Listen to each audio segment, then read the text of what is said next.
जय गजानन माऊली। आज नवीन वर्षाची सुरुवात आणि नवीन वर्षाची सुरुवात ही देवदर्शनाने करण्यासाठी विदर्भाची पंढरी म्हणून ओळख असलेल्या श्री संत गजानन महाराजांच्या मंदिरामध्ये भाविकांनी मोठी गर्दी केली आहे।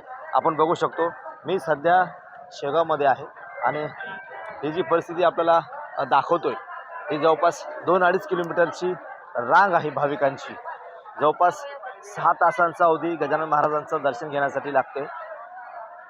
गजानन महाराजांच्या मंदिरापासून ही आनंदसागरकडे जाणारा जो पूल आहे, जो भाविकांच्या सोयीसाठी आणि भाविकांची गर्दी पाहता त्यांच्यासाठी ही व्यवस्था केली आहे मंदिर प्रशासनाने।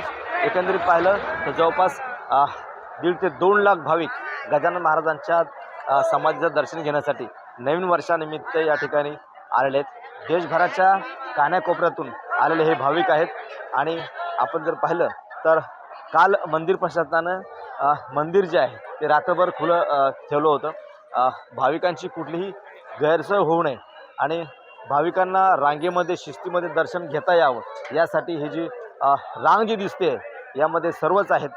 देशाच्या कानाकोपऱ्यातून आलेले लहान असतील, मोठे असतील, महिला, पुरुष संपूर्ण जे भाविक आहेत ते या रांगेमध्ये उभे असल्याचं आपल्याला दिसतंय आणि हळूहळू ही रांग जी आहे ही गजानन महाराजांच्या मंदिराकडे सरकताना आपल्याला दिसतं। जवळपास 5 ते 7 तासाचा अवधी गजानन महाराजांच्या समाधीचं दर्शन घेण्यासाठी लागत आहे आणि मुखदर्शन घेण्यासाठी जवळपास तासाभराचा अवधी लागत आहे। आणि ही रांग जी आहे ही रांग शेगावमध्ये आलेल्या भाविकांचं किती मोठी गर्दी आहे हे रांगेतून आपल्याला कळत असेल। कॅमेरामन विजय देशमुखचा गणेश सोळंकी, TV9 मराठी, शेगाव, बुलढाणा।